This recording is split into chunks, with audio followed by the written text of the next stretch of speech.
Comment déclarer ses revenus sur KDP? Est-ce qu'il faut payer la TVA? Est-ce qu'il faut rester en auto-entreprise ou passer en société? Est-ce qu'on peut être en droit d'auteur, etc., etc. Toutes ces questions que vous posez, on y répond, on fait un petit peu un tableau général de tout ce qui est relatif à la déclaration de revenus sur KDP, surtout pour ceux qui nous rejoignent et pour les débutants ou intermédiaires, les confirmés normalement sont au courant de tout ça. Dans cette vidéo, du coup, on va répondre à plusieurs questions. Donc, comment déclarer ses revenus? Quel statut choisir?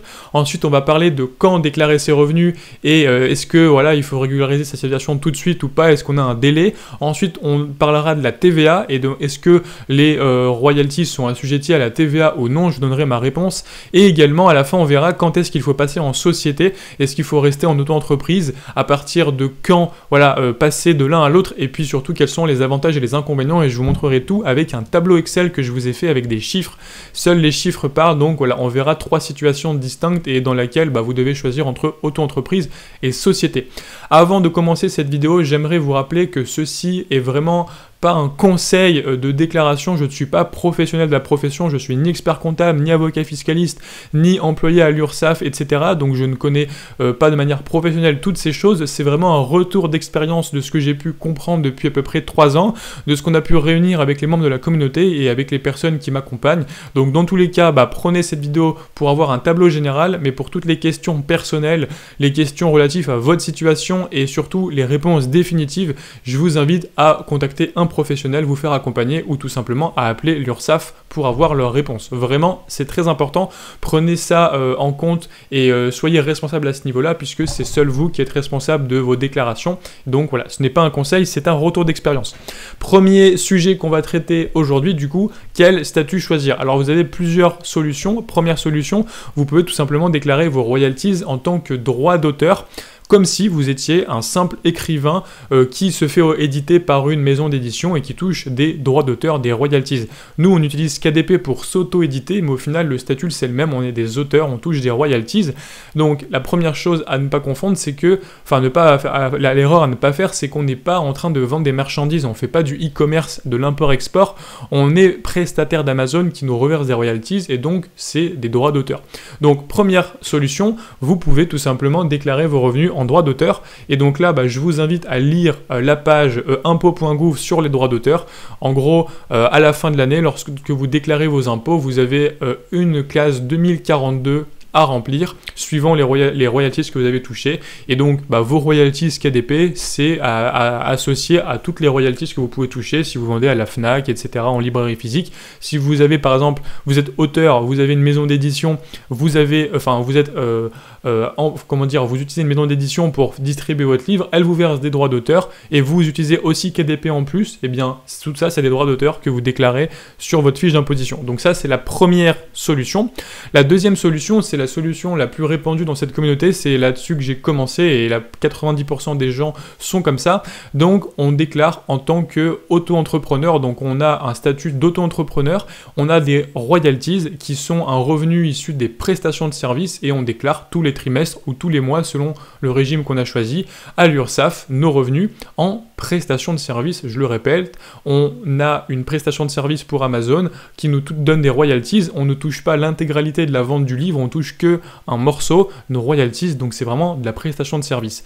Quand vous êtes auto-entrepreneur en France, vous avez des plafonds, donc quand vous êtes en achat, revente de marchandises, tout ça, vous êtes à 176 200 €. Nous, c'est pas notre cas, du coup, on est ici dans cette case où on est à 72 600 € de plafond.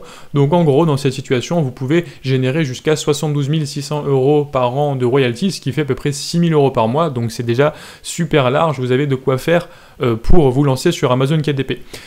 Et ensuite, vous avez un seuil de TVA, donc à peu près à la moitié, vous devrez déclarer la TVA, mais comme on le verra après, il n'y a pas de TVA sur les royalties puisqu'elle est déjà collectée par Amazon. Je vous en parle juste après. Donc quand vous êtes auto-entrepreneur, eh bien vous avez donc l'URSSAF à payer et vous avez vos impôts sur le revenu. Donc je ne parlerai pas des impôts sur le revenu parce que c'est une situation qui est propre à chacun suivant les autres revenus que vous avez. Je parlerai vraiment juste de l'URSSAF, donc des cotisations.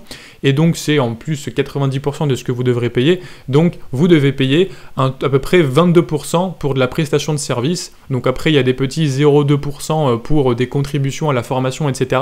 Mais on va dire qu'on va prendre le revenu de 22%. Donc en gros, si vous êtes auto-entrepreneur, eh bien toutes les royalties que vous gagnez qui arrivent sur votre compte, vous les déclarez et vous allez devoir payer 22% de URSSAF sur les royalties que vous touchez.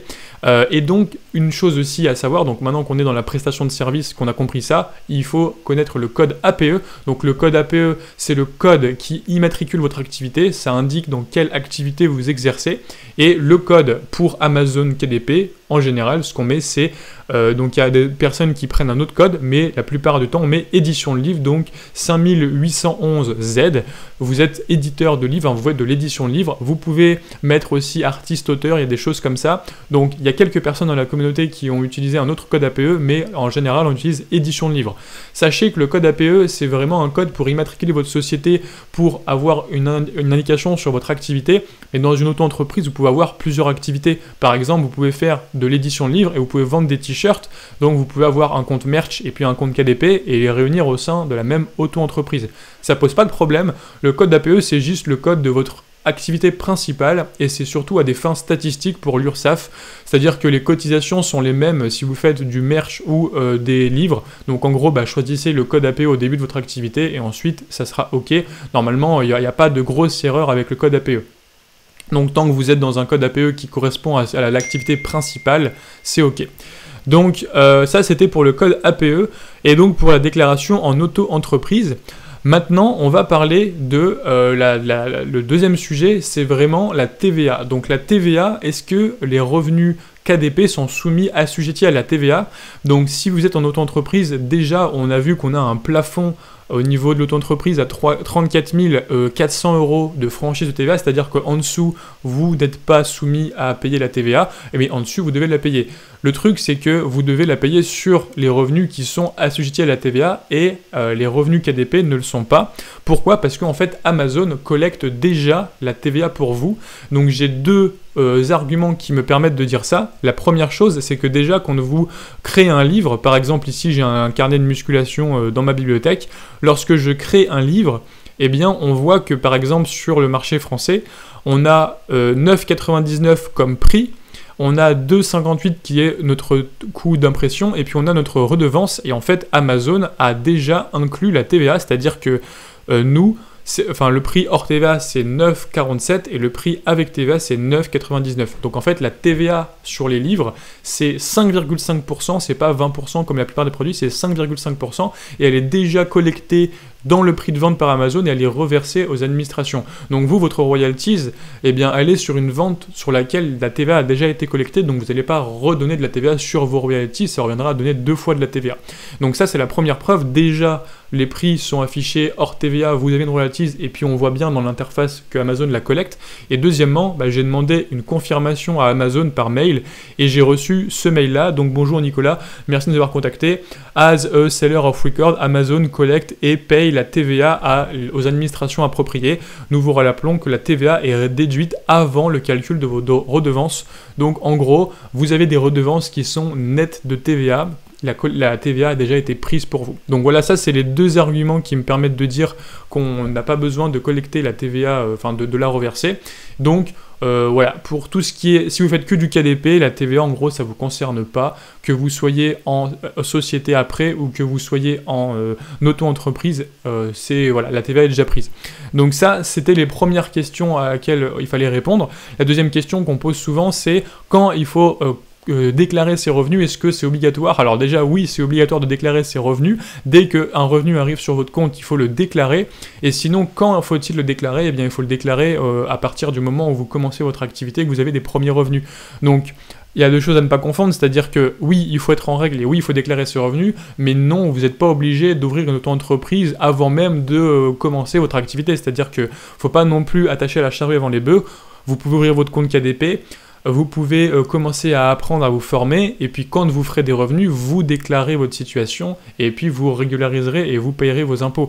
Mais il y a un truc qui est aussi trop français, c'est de vouloir faire l'administratif avant le reste, et au final, vous allez vous poser 1000 questions avant même de faire vos premiers euros, et donc ça, c'est une erreur. Donc, D'abord, passez à l'action, d'abord, formez-vous, faites des livres, faites des ventes, et quand ça commence à se lancer, là, vous régularisez votre situation, et oui, vous payez vos impôts, ça c'est tout à fait normal. Donc vraiment, c'est dans ce sens-là qu'il faut le faire. Sachez que les revenus sur Amazon KDP, ils sont payés 2 mois après les ventes, donc vous avez toujours 2 mois avant de recevoir l'argent sur votre compte, donc vous avez toujours en gros quelques semaines pour régulariser votre situation si vous faites vos premières ventes qui apparaissent sur votre rapport KDP. Donc voilà, ça c'était les premières questions, comment déclarer ce revenu, TVA ou pas TVA, je pense que ça y a pas mal répondu. Et maintenant, on va se poser une question qui est une grande question que beaucoup me posent, c'est quand est-ce qu'il faut passer en société? Toi, Nico, est-ce que tu es auto-entrepreneur ou est-ce que tu es en société? Alors moi déjà, j'ai une société parce que j'ai plusieurs activités. J'ai aussi la vente de formation, je fais de l'affiliation, je fais du merch. Donc tout ça fait que mon chiffre d'affaires, il est plus gros que le plafond auto-entrepreneur. Donc je suis obligé d'avoir une société, mais aussi parce que maintenant je délègue pas mal de choses, donc je délègue la création des intérieurs de mes livres, je fais de la publicité, j'ai aussi une personne qui m'aide au quotidien pour le service client et la gestion des formations, etc. Dans l'équipe du côté formation, je prends des personnes qui vont par exemple faire mes t-shirts, donc voilà, j'ai beaucoup de coûts tous les mois et donc je veux les amortir. Le désavantage de l'auto-entreprise en France, c'est qu'on ne peut pas amortir ses charges. C'est-à-dire que si vous gagnez 1000 et que vous dépensez 500 pour gagner 1000, vous serez imposé sur les 1000 et donc les 500, ils sont perdus entre guillemets. Alors qu'en société, lorsque vous dépensez 1000 et que, vous gagnez 1000, vous dépensez 500, vous serez imposé que sur la différence, sur le bénéfice, sur les 500 et donc vous pouvez investir dans votre business pour aller plus loin et ensuite vous payerez que l'argent que vous avez vraiment touché à la fin. Donc ça, c'est le gros avantage.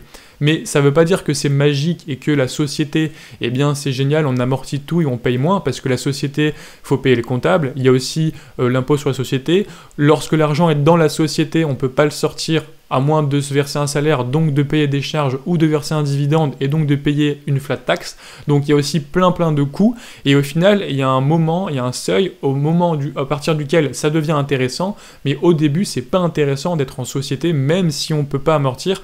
Des fois il vaut mieux payer de sa poche par exemple la pub et payer l'URSSAF sur les royalties globales que de passer en société. Et donc pour toutes ces questions, je vous ai préparé 3 tableaux Excel, on va voir la situation, je vais vous vulgariser un peu comment ça fonctionne et vous allez voir que il faut quand même assez de revenus pour que ça soit intéressant. Et donc pour toutes les personnes qui commencent à être confirmées dans le KDP, qui ont des revenus qui augmentent et qui se demandent quand passer en société, je pense que vous aurez votre réponse dans cette vidéo. Donc voilà, je vous ai préparé 3 tableaux Excel, donc c'est 3 grandes situations en fait, et donc on va expliquer un petit peu comment ça fonctionne en France, les impositions sur les sociétés et puis l'auto-entreprise, etc. Donc première situation, on va faire les calculs là-dessus, vous avez 1000 € de royalties, 10 000, donc en gros 1000 € par mois, un petit peu moins, et puis vous avez dépensé 1000 € de pub. Donc on va dire que c'est une situation de débutant. Alors c'est pas un débutant qui a commencé hier, c'est déjà 10 000 € par an, donc il y a déjà des ventes, mais on va dire que c'est un début d'activité qui est en train de progresser, on n'est pas sur quelqu'un qui peut encore en vivre. Donc là on a un bénéfice de 9 000 €, c'est-à-dire que dans la poche il nous reste 9 000 € en théorie, si on compte pas les impôts. Alors, comment ça se passe en auto-entreprise? En auto-entreprise, en gros, par impôt, j'entends URSSAF, enfin tout ce que vous devez donner, hein. C'est pas l'impôt sur le revenu, c'est... Voilà. Donc, j'ai pris 22%. J'ai pas pris en compte l'impôt sur le revenu parce que selon votre situation, c'est différent, mais l'URSSAF, c'est 22% en gros. Et donc, 22%, ça veut dire que vous allez devoir payer 2200 sur les 10 000. Et donc, au final, vous avez gagné 10 000, vous devez payer 2200 et vous devez payer la pub, donc il vous reste 6800. Et c'est ça l'auto-entreprise, c'est que peu importe combien vous avez payé en pub, l'URSSAF ne regarde pas ça, il regarde juste votre chiffre d'affaires, donc vous allez payer 2200. Maintenant, imaginons qu'on soit en société. Comment ça fonctionne une société? Une société, vous avez des dépenses, des revenus, une différence entre les revenus et les dépenses, et vous allez payer de l'impôt sur le bénéfice, et ensuite ce qui reste, vous allez pouvoir soit le laisser dans la société, soit vous verser un salaire, soit vous verser des dividendes. Donc là, on prend par exemple un salaire. Donc, admettons, vous avez donc dépensé 10 000, il vous reste 9 000 € de bénéfices, puisque vous avez dépensé 1000 € de pub. Et en gros, l'impôt sur les sociétés, ça va être une formule un petit peu compliquée avec un seuil de 38 000, etc. Et donc, en gros, vous allez avoir un impôt sur les sociétés sur ce bénéfice. Et là, en fait, vous allez vous verser un salaire. Donc en fait, ce salaire, par exemple, 12 000 € par an, c'est-à-dire à peu près 1 000 € par mois, vous allez avoir de l'URSSAF dessus, c'est-à-dire que vous allez payer à peu près 80% de charges sur votre salaire. Donc en France, il y a beaucoup de charges sur le salaire. Et donc, vous allez, au final, vous retrouver en déficit parce que si vous n'avez même pas assez pour vous payer un salaire, en fait. C'est-à-dire que vos salaires plus les charges sociales, ça dépasse largement ce que vous avez gagné. Donc, dans la première situation, en fait, vous êtes en déficit. Donc, c'est une situation qui est impossible. Donc là, pour le débutant qui gagne 10 000 € et qui dépense 1 000 € en pub, eh bien, il faut rester dans notre entreprise. Ça sert absolument à rien de faire une société. Et en plus, là, on ne compte pas les frais de comptable, les frais d'administration, etc. La situation 2, c'est déjà quelqu'un qui gagne bien sa vie sur KDP et qui est à la limite de l'auto-entreprise. Donc par exemple, il gagne 60 000 € de royalties par an et il dépense 15 000 € en pub. Donc là, vous avez donc quelqu'un qui est presque à la limite des 72 400 € d'auto-entreprise et qui peut se poser la question, est-ce que je vais passer en société ou pas? Je suis à la limite, est-ce que ça devient intéressant?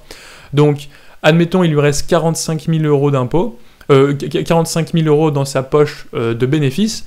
Donc, combien il va payer d'impôts en auto-entreprise? Il va payer 22% sur les 60 000, donc il va payer 13 200. Et donc, ce qui lui reste vraiment, c'est que 31 800, puisqu'il enlève les impôts et il enlève la pub. Et là, maintenant, en société, eh bien, le bénéfice imposable, c'est 45 000 €. Donc, il y aura un impôt sur les 45 000 € et ensuite, il se verse un salaire. Et donc, au final, lui, ça, c'est de l'impôt, donc c'est entre guillemets perdu. Et donc, lui, il va toucher, là, j'ai mis, je sais pas pourquoi, j'ai mis 15 000. Donc lui va toucher 12 000 et puis il reste dans la société environ 16 000. Alors les calculs ils sont pas tout à fait exacts, j'ai pas pris en compte toutes les charges, maths, etc. C'est vraiment un calcul grossier, c'est juste pour vous faire comprendre. Ensuite le chiffre il n'est pas exact, mais on est à quelques centaines ou quelques milliers d'euros près, à peu près dans les mêmes ordres de grandeur. Donc en gros ce qui va se passer c'est que vous allez avoir votre salaire sur votre compte de 12 000 € et vous allez avoir 16 000 € qui restent dans la société à réutiliser l'année prochaine, par exemple à réinvestir en pub, à déléguer pour créer des nouveaux livres, etc. Donc, c'est vraiment une situation différente, c'est-à-dire que dans l'auto-entreprise, vous avez 31 800 € à vous, vous pouvez dépenser, vous pouvez acheter une voiture avec si vous voulez, mais par contre, votre société et vous-même, c'est la même chose, et donc vous n'avez pas vraiment de distinction entre j'investis dans ma société et puis mon argent.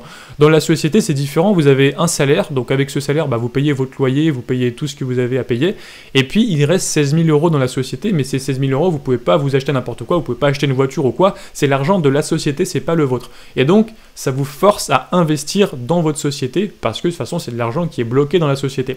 Et donc ça, c'est une grosse différence entre la société et l'auto-entreprise en France, c'est que il y a une histoire d'impôts et de combien vous payez, etc. qu'il faut calculer, mais il y a aussi une histoire de mindset, c'est-à-dire que vous allez certes en société payer plus d'impôts en général et il faut un seuil avant que ça soit rentable pour vous, mais sauf que l'argent de la société, c'est l'argent de la société et votre argent, c'est votre argent. Et donc ça va vous forcer à scaler, ça va vous forcer à aller plus loin, ça va vous forcer à tout péter pour justement passer des paliers. Et l'argent que vous avez dans la société, de toute façon, il faut autant en faire quelque chose puisqu'il est bloqué. Donc vous allez l'investir dans votre business et c'est comme ça que vous allez scaler.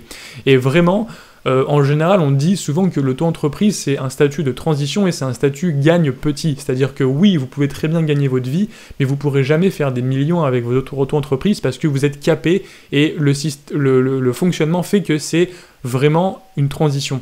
Quand vous voulez scaler, que vous voulez aller plus loin, il faut que votre société, ça soit votre bébé et quelque chose qui est en dehors de vous. C'est-à-dire que tous les revenus, vous les réinvestissez pour faire grandir votre bébé, votre société. Et c'est comme ça que vous allez passer des steps et qu'au final, vous allez gagner bien plus qu'en auto-entreprise parce que vous allez passer des steps et qu'ensuite, même si vous payez plus d'impôts, au final, c'est toujours mieux de payer beaucoup d'impôts sur 1 million, en gros, que de payer un peu d'impôts sur 10 000. C'est un petit peu ça l'idée. Donc vraiment, si vous êtes ambitieux, que vous voulez aller loin, que vous voulez faire des gros revenus, que vous voulez scaler, vous monter votre maison d'édition, faire tout péter sur KDP, à un moment donné, la société deviendra utile. Par contre, si vous voulez juste bien gagner votre vie, ce qui est tout à fait OK avec votre revenu KDP, dans ce cas-là, eh bien, l'auto-entreprise, même jusqu'à 60-70 000 €, avec pas mal de dépenses en pub, c'est quand même toujours intéressant d'un point de vue des impôts. Donc là, la troisième situation qu'on va voir dans ce tableau Excel, c'est vraiment la situation 3 du coup to the moon, où la personne en gros, eh bien elle veut scaler, elle veut pas trop se payer au départ, c'est un peu mon cas. Moi je me verse un salaire d'environ 1500 € par mois pour payer toutes mes charges, etc. Mais tout le reste, je le laisse dans la société et je veux scaler parce que voilà, j'ai des ambitions et je veux faire grossir mon business. Et donc par exemple, si vous avez 100 000 € de royalties et 30 000 € de pub, là clairement c'est une situation où vous n'avez pas le choix parce que vous êtes en dehors du plafond d'auto-entreprise, vous êtes en dehors des 72 400. Donc vous êtes obligé d'être en situation de société. En auto-entreprise, vous êtes hors plafond, et ce qui va se passer, c'est que vous allez avoir pas mal d'impôts, vous allez continuer à vous verser un salaire modeste, mais vous allez avoir un reste de, par exemple, 30 000 € de bénéfices dans votre société. Et ce 30 000 €, vous allez les réinvestir, et l'année prochaine, par exemple, vous allez faire peut-être 250 000 €, ce qui est vraiment, qui commence à faire des beaux chiffres, avec par exemple 80 000 € de pub. Donc là on commence à rentrer dans des grosses dépenses où il est impossible de payer ça avec son argent, etc. Et donc là, eh bien, vous allez toujours, par exemple, augmenter votre salaire à aller 23 000 € par an. Donc vous allez payer pas mal d'impôts. Mais sauf qu'au total, eh bien, vous avez encore plein d'argent qui reste dans votre société et vous allez pouvoir le réinvestir, etc., etc. Donc vraiment, on va dire que, voilà, ça c'est un petit peu le côté chiffré pour vous expliquer le fonctionnement, mais si vous êtes tout à fait débutant, c'est l'auto-entreprise. Si vous êtes à la limite, vous générez plusieurs milliers d'euros par mois sur KDP et que vous posez la question, c'est 1. Si vous voulez gagner bien votre vie, avoir un bon lifestyle, vivre de vos royalties un peu en mode liberté financière, passif, etc., eh bien restez dans notre entreprise, vous allez avoir une situation confortable où vous ne payez pas trop d'impôts et voilà où c'est le mieux pour vous. Mais si vous avez des grosses ambitions, eh bien à un moment donné, il faut passer le cap de la société. Pendant un moment, vous allez gagner moins, ça c'est sûr, ça va faire un petit peu mal, mais sauf que c'est la seule manière après d'investir dans votre société et d'aller plus loin, plus haut et d'avoir une vision long terme. Donc vraiment, il y a un gros problème sur beaucoup d'auto-entrepreneurs qui ont des bons résultats, c'est qu'ils sont bloqués par l'auto-entreprise parce qu'ils pensent trop aux impôts et aux revenus qu'ils vont perdre, mais sauf qu'ils n'ont pas une vision assez long terme et des fois il faut avoir mal pendant un an de transition pour ensuite avoir plus de résultats par la suite. Et donc la transition est difficile, croyez-moi, je l'ai vécu, ça fait mal, mais par contre après on est content parce qu'on a mis en place des actions qu'on n'aurait jamais mis en place en auto-entreprise si on était resté comme ça. Et donc aujourd'hui je suis très content d'avoir fait la transition parce que ça me permet d'aller plus loin et de me projeter et d'avoir plus d'ambition tout simplement. Donc voilà, c'était une vidéo un petit peu globale sur toutes ces questions d'argent, d'auto-entreprise, de déclaration, de société. Encore une fois, il y a probablement plein de petites inexactitudes et d'erreurs. Les chiffres que je vous ai donnés, c'est pas des chiffres exacts parce qu'il faudrait faire un calcul trop compliqué et c'était vraiment un Excel de base pour vous montrer en gros les ordres de grandeur.